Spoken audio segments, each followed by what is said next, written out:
Assalamualaikum warahmatullahi wabarakatuh. Alhamdulillah wassalatu wassalamu ala Rasulillah wa ala alihi wa sahbihi wa man wala amma ba'du.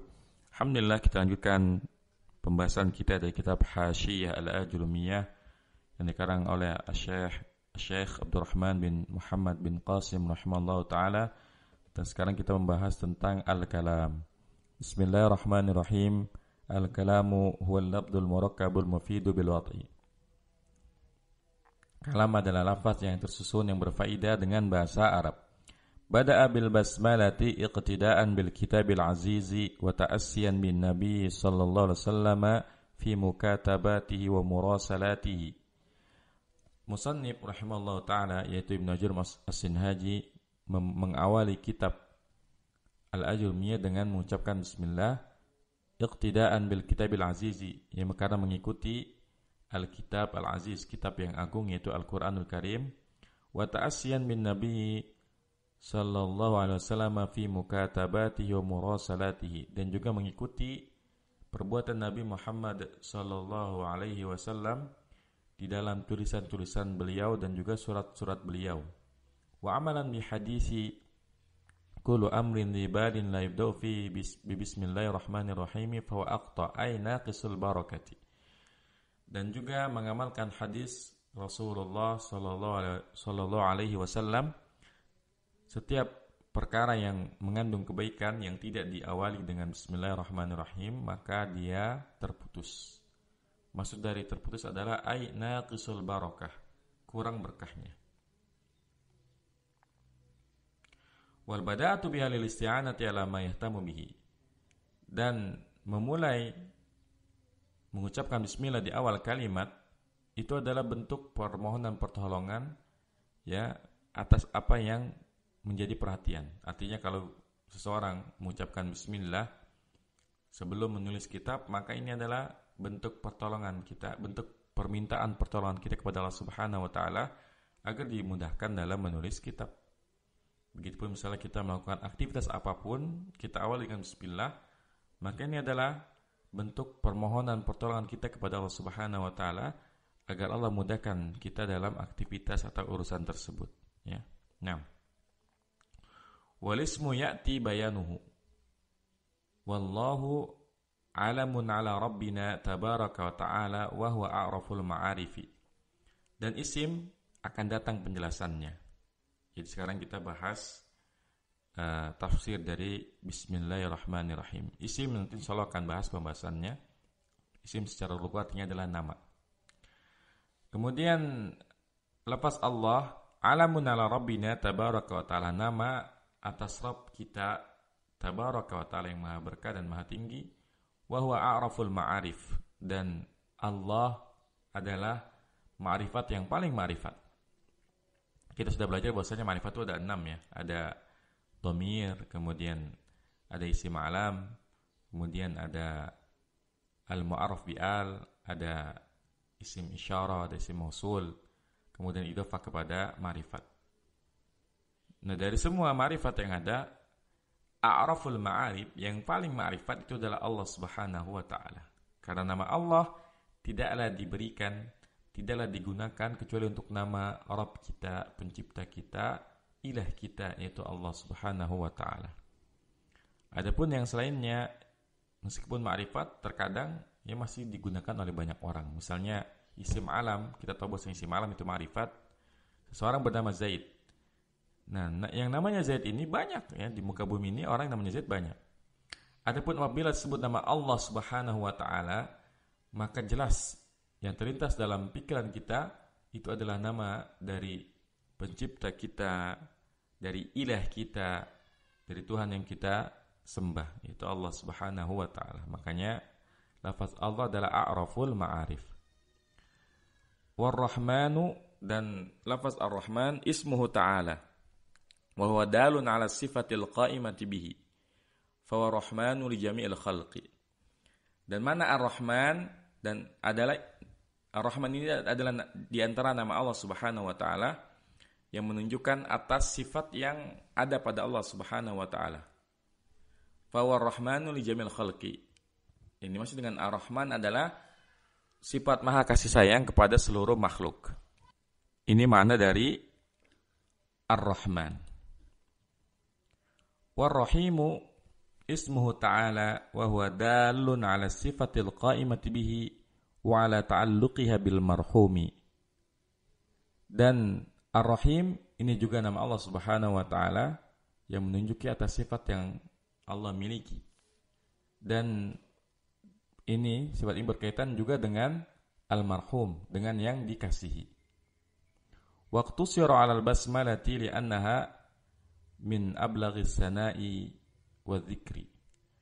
Dan musannif dari kitab ini mencukupkan ya bismillah daripada zikir-zikir yang selainnya, atau misalnya salawat ya, dan juga zikir yang selainnya, karena sesungguhnya lafaz basmalah itu merupakan pujian dan zikir yang paling agung, pujian dan zikir yang paling besar, yang disebutkan di dalam kitab At-Tafsir Muyassar bahwa beda antara Ar-Rahman dan Ar-Rahim, bahwa Ar-Rahman ini merupakan sifat rahmat Allah untuk seluruh makhluknya.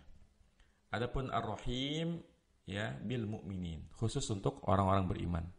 Jadi Ar-Rahman sifat kasih sayang Allah Subhanahu wa taala secara umum kepada seluruh makhluknya, baik beriman ataupun tidak, semuanya mendapatkan kasih sayang dari Allah Subhanahu wa taala.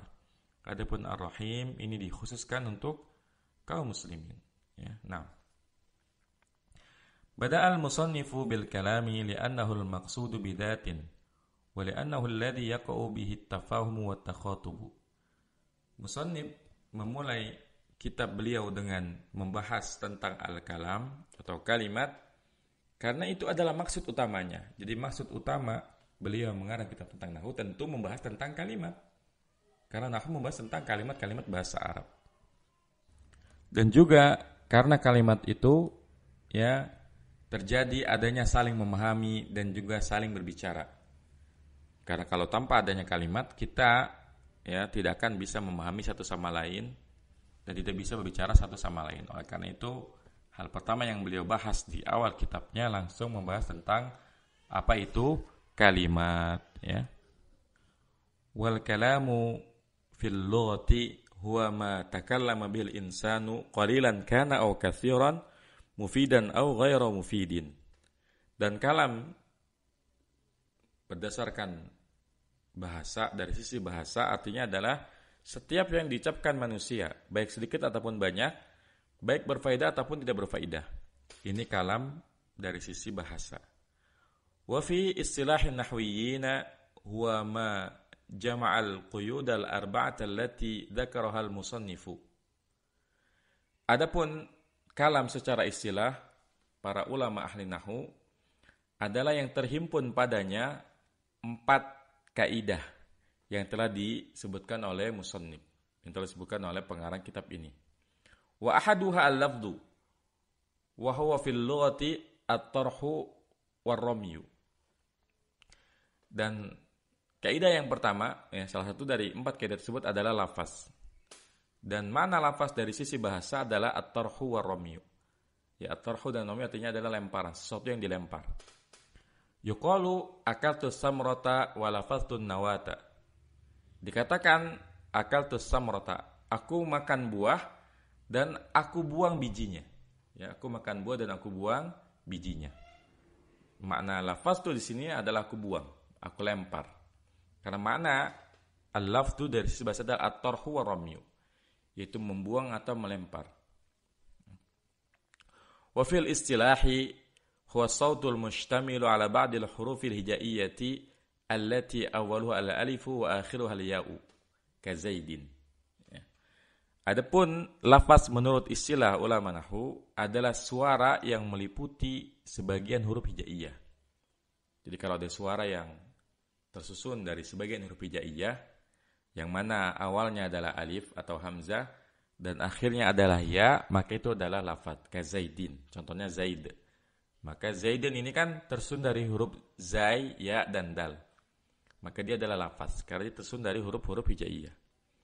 Fa kharaja bidzalika al-kitabatu war-rumuzu wal-isyaratu walau mafhumatan.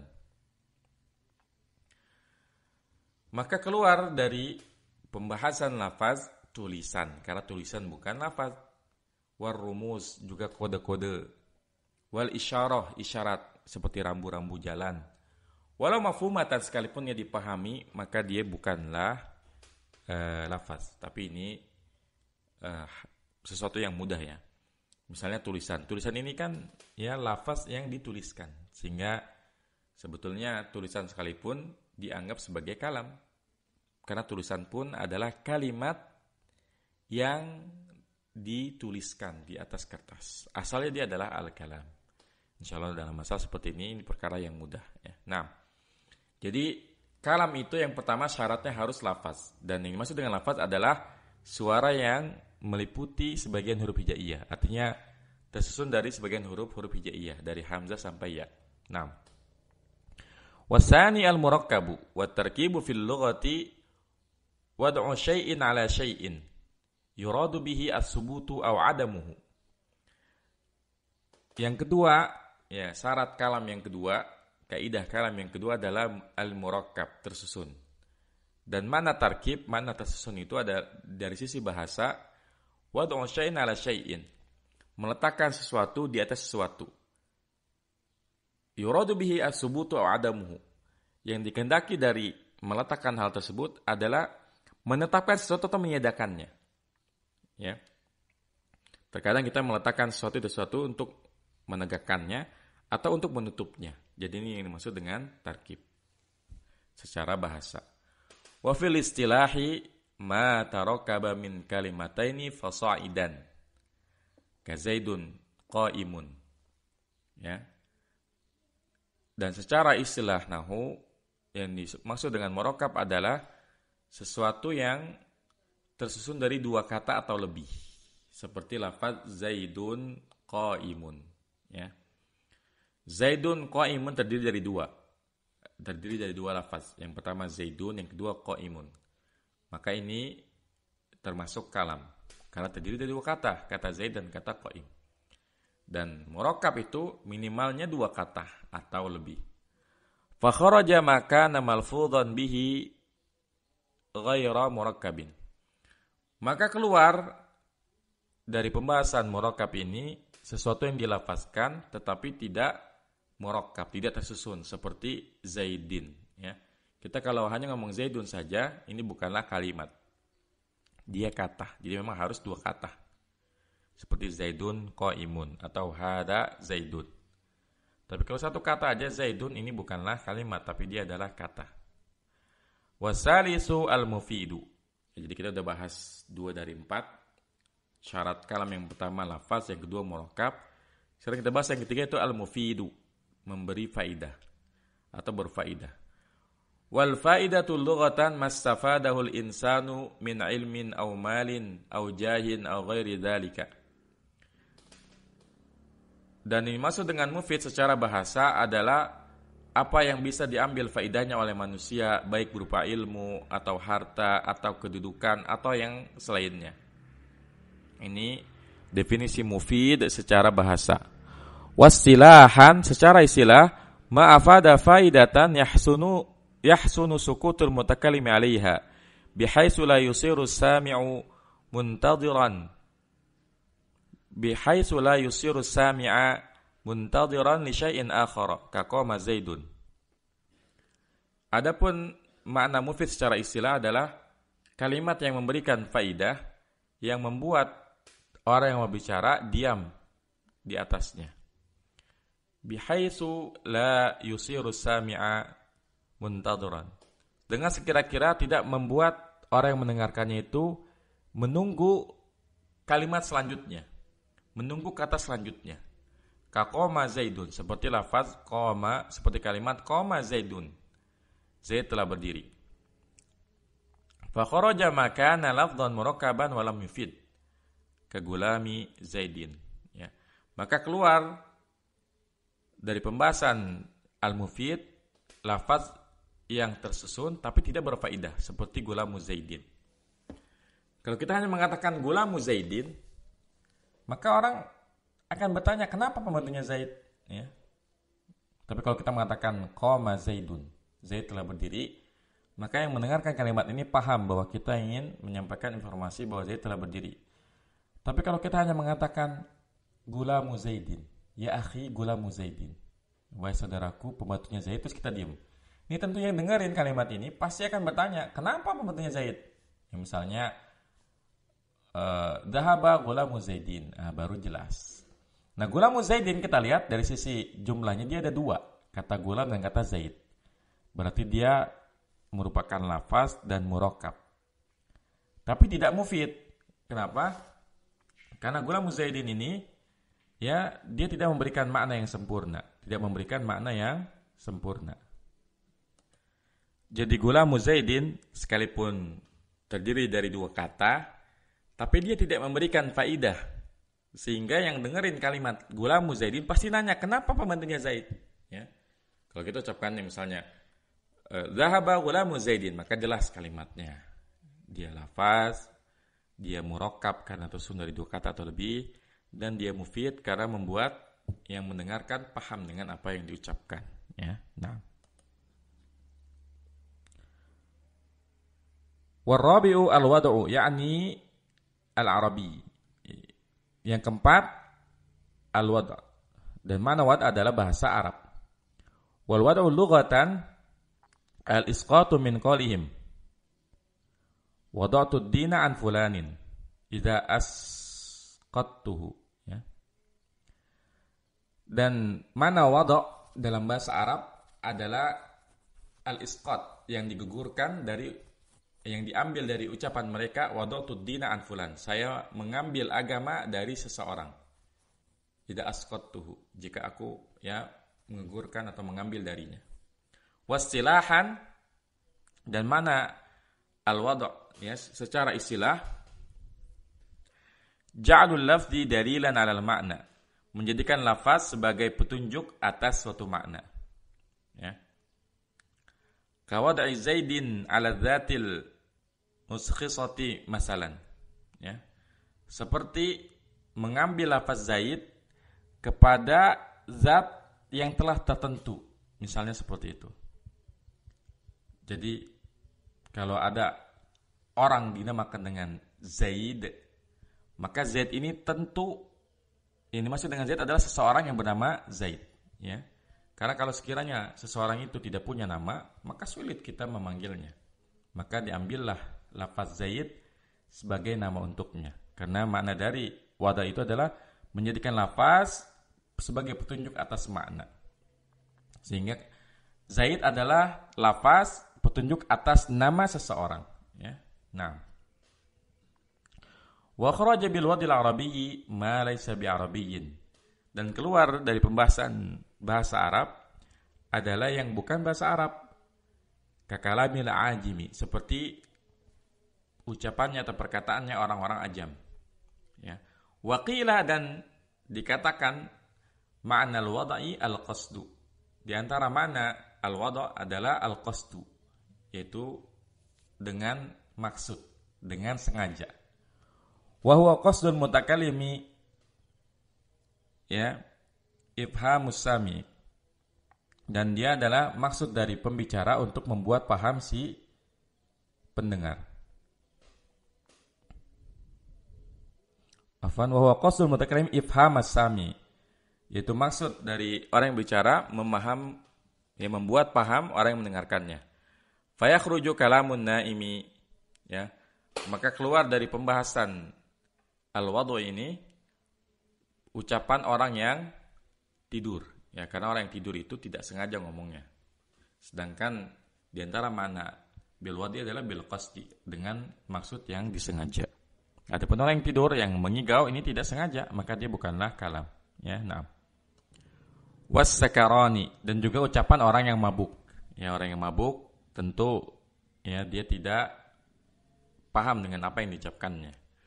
Wa man takallama wa lam yurid ifhama ahadin, dan siapa saja yang berbicara dan tidak menghendaki untuk memberi pemahaman kepada yang lain.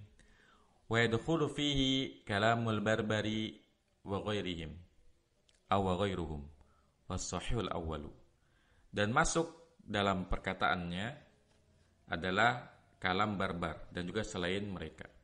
dan yang sahih adalah yang pertama. Ya, maksudnya karena al-wadu ini maksudnya ada dua, ada al-wadul arabi, ada bil qasdi. Ya, kan kita sedang menafsirkan kalimat bil wad'i. Nah, bil wad'i ini terjemahnya ada dua, ada bil wadil arabi ya dengan bahasa Arab atau dengan bil qasdi dengan maksud. Kalau kita menjadikan bil wad'i mananya bil wadil arabi, maka semua perkataan selain bahasa Arab dia bukanlah kalam. Ya. Tapi kalau kita menerjemahkan bil wad'i dengan bil qasdi, maka sekalipun selain bahasa Arab seperti bahasa barbar, bahasa Indonesia ini juga kalam. Nah, yang sahih menurut musannif adalah yang pertama, ya. Yaitu yang mengatakan bahwa mana bil wadil arabi. Jadi kalam itu kaidahnya ada 4. Yang pertama lafaz, yang kedua murakkab tersusun, yang ketiga mufid berfaedah, yang keempat bil wad'i.